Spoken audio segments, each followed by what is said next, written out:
گاڑی نکالنا، میں 5-10 منٹ میں نیچے آ رہا ہوں۔ وہاں کام تھا سلائی کا دیکھنے کا، یہاں کام ہے پرنٹ کا دیکھنے کا۔ آپ سے بہت زیادہ باتیں کرنی تھیں ایک بڑا امپورٹنٹ موضوع پہ۔ ایک کہانی جو کریٹیوٹی، عزم اور ڈیجیٹل دنیا کی تلاش سے بھری ہوئی ہے۔ ایک شخص جس نے پاکستان کی ڈیجیٹل میڈیا انڈسٹری میں اپنی مختلف پہچان بنائی ہے۔ ایک سفر جو کراچی کی گلیوں سے شروع ہوا اور یوٹیوب کے گلوبل سٹیج تک جاری رہا۔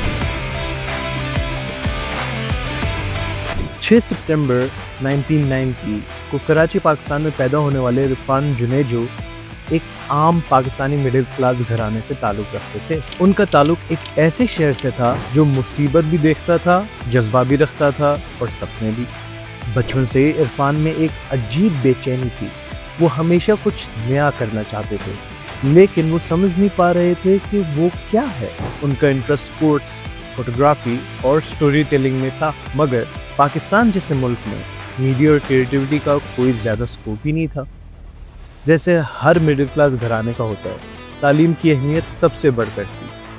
عرفان نے MBA تک تعلیم حاصل کی، مگر کہیں نہ کہیں ان کے اندر ایک آرٹسٹ زندہ تھا جو اپنا سفر ڈھونڈ رہا تھا۔ ایک دن انہوں نے ایک کیمرہ اٹھایا اور فوٹوگرافی کا سفر شروع کر دیا، اور یہاں سے ایک نئے زمانے کا آغاز ہوا۔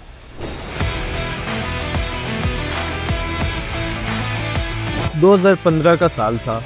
سوشل میڈیا اب پاکستان میں عام ہو رہا تھا۔ یوٹیوب، فیس بک اور انسٹاگرام نئے نئے کریٹرز کے لیے ایک نیا پلیٹ فارم بن چکے تھے۔ عرفان فوٹوگرافی اور ایڈیٹنگ کا شوق رکھتے تھے، مگر وہ صرف پکچرز تک ہی محدود تھے۔ لیکن پھر ایک دن انہوں نے ایک نئے طریقے سے سوچنا شروع کیا۔ اگر تصویر ایک کہانی بتا سکتی ہے تو ویڈیو پورا ایک سفر کیوں نہیں بتا سکتا؟ یہ سوچ ان کو ولاگنگ کی طرف لے آئی۔ لیکن مسئلہ یہ تھا کہ پاکستان میں بلاگرز کا کانسیپٹ ابھی نیا تھا۔ اس وقت صرف مورو اور جنید اکرم جیسے لوگ یوٹیوب پر کانٹینٹ بنا رہے تھے، مگر ڈیلی بلاگنگ کا کانسیپٹ بالکل نہیں تھا۔ یہ وہ وقت تھا جب کیسی نیستیٹ دنیا بھر میں مشہور ہو رہا تھا، اور عرفان کو بھی لگا کہ یہ ایک نئے سفر کا آغاز ہو سکتا ہے۔ لیکن جیسے میں نے پہلے بولا، مسئلہ صرف ایک تھا، کیمرہ ایکسپینسو تھا، کانفیڈنس کم۔ ایک دن عرفان نے سوچا، مسئلہ پیسوں کا نہیں، مسئلہ شروع کرنے کا، اور اسی سوچ کے ساتھ عرفان جنیجو اپنے پہلے ولاگ بنا لیے۔ 2017 میں عرفان جنیجو نے اپنا پہلا یوٹیوب ولاگ اپلوڈ کیا۔ یہ ولاگ کسی بھی عام ولاگ کی طرح نہیں تھا۔ اس میں ایک کہانی تھی، سٹائل تھا اور ایک نئے طریقے کی سٹوری ٹیلنگ تھی۔ ان کی ویڈیو کا سٹائل سینیمیٹک، سلو موشن ایڈٹس اور نیچرل ڈائیلاگز کا ملا جلا کمبینیشن تھا۔ لیکن جو چیز سب سے الگ تھی وہ تھی عرفان کا سمپل انداز اور آنیسٹی۔ پاکستان میں لوگ ولاگز کو صرف فینسی لائف سٹائل اور دکھاوے سے جوڑتے تھے۔ عرفان نے اس پرسیپشن کو توڑ دیا۔ ان کی ویڈیوز ایک نئے طریقے سے کہانی سناتی تھی۔ جیسے جیسے لوگ ان کا کنٹینٹ دیکھنے لگے، ویسے ہی ان کی آڈینس بڑھتی گئی۔ یوٹیوب پر ان کا چینل وائرل ہونے لگا اور ایک نئے ڈیجیٹل سٹار کا جنم ہو گیا۔ عرفان جنیجو صرف ایک یوٹیوبر نہیں، ایک برانڈ بننے لگ گئے تھے۔ ان کی ویڈیوز صرف ولاگز نہیں، انسپریشن تھی۔ میں عام آدمی ہوں، ان کا کیچ فریز بن گیا۔ وہ فیک لگژری یا اوور دا ٹاپ پرسنالٹی دکھانے کے بجائے ریئل اور ریلیٹیبل کنٹینٹ بناتے تھے۔ لیکن اس سفر میں ایک نیا چیلنج آیا، ڈراما کلچر۔ پاکستان اور انڈیا کے یوٹیوب کریٹرز اکثر فیم اور ویوز کے لیے ڈراما اور کنٹروورسیز کریٹ کرتے ہیں۔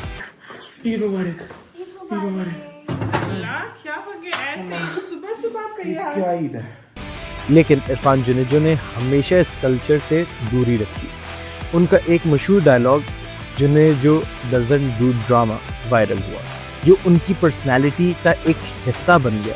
ریئلنس اور آنیسٹی نے ان کو ایک الگ پہچان دی۔ 2018 سے 2019 تک عرفان جنیجو پاکستان کے سب سے مشہور ولاگرز میں شمار ہونے لگے۔ ان کا چینل 1 ملین سبسکرائبرز تک پہنچ گیا، اور برانڈز نے بھی ان کی کریٹیوٹی کو سمجھنا شروع کر دیا۔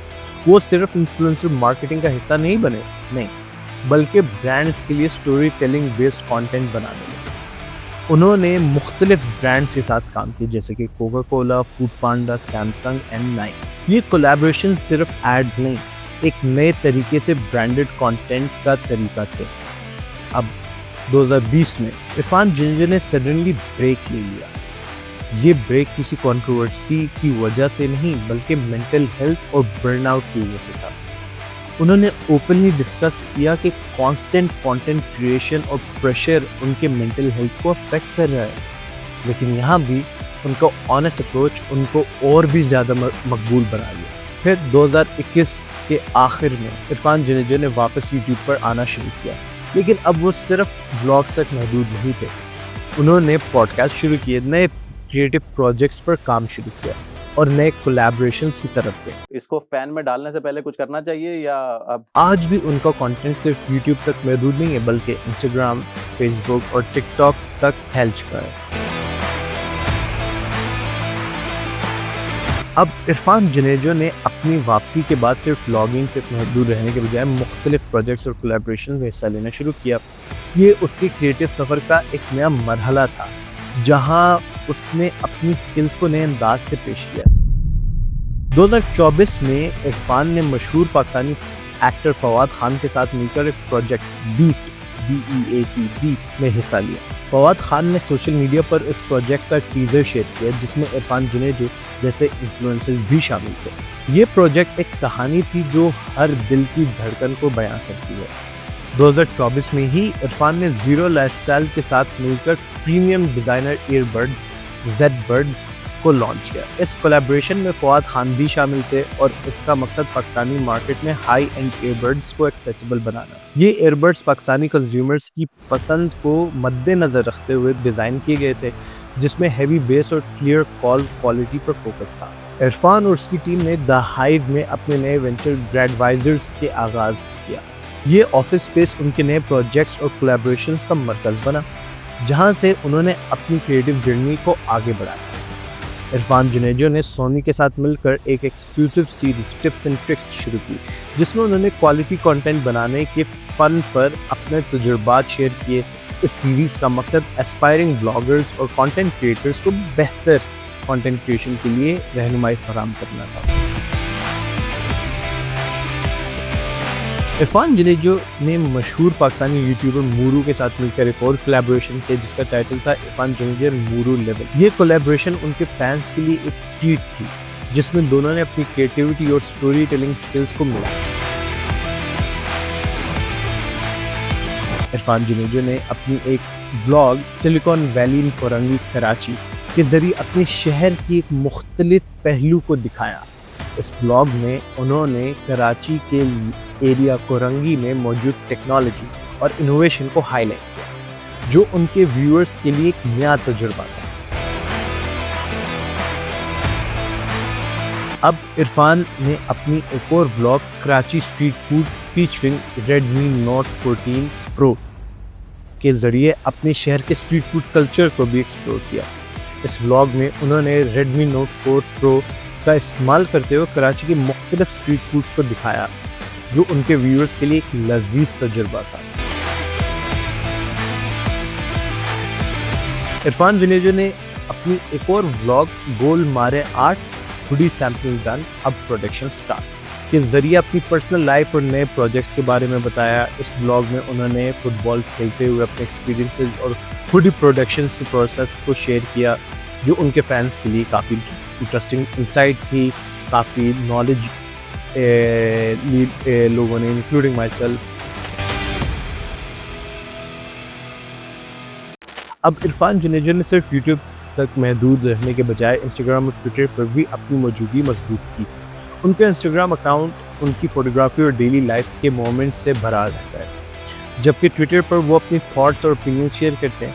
یہ پلیٹ فارمز ان کے فینس کے ساتھ ڈائریکٹ انٹریکشن کا ذریعہ بنے۔ اب عرفان جنیجو اپنی کریٹیوٹی جرنی کو آگے بڑھانے کے لیے مختلف پروجیکٹس اور کولیبریشن پر کام کر رہے ہیں۔ ان کا مقصد صرف کنٹینٹ کریشن تک محدود نہیں بلکہ نئے ٹیلنٹس کو مینٹور کرنا اور پاکستانی ڈیجیٹل میڈیا انڈسٹری کو انٹرنیشنل لیول پر لے کے جانا ہے۔ عرفان جنیجو کا سفر ابھی جاری ہے. ان کی کہانی ہر اس شخص کے لیے انسپریشن ہے جو اپنے شوق کو اپنی پہچان بنایا. ان کی محنت، کریٹیوٹی اور آنیسٹی نے ان کو وہ مقام دیا. That's all for Irfan Junejo right now. Please channel کو لائک کریں، سبسکرائب کریں اور کامنٹس میں بتائیں کہ آپ کا فیوریٹ عرفان جنیجو کا ولاگ کیا ہے. And until next time, thank you and have a good one.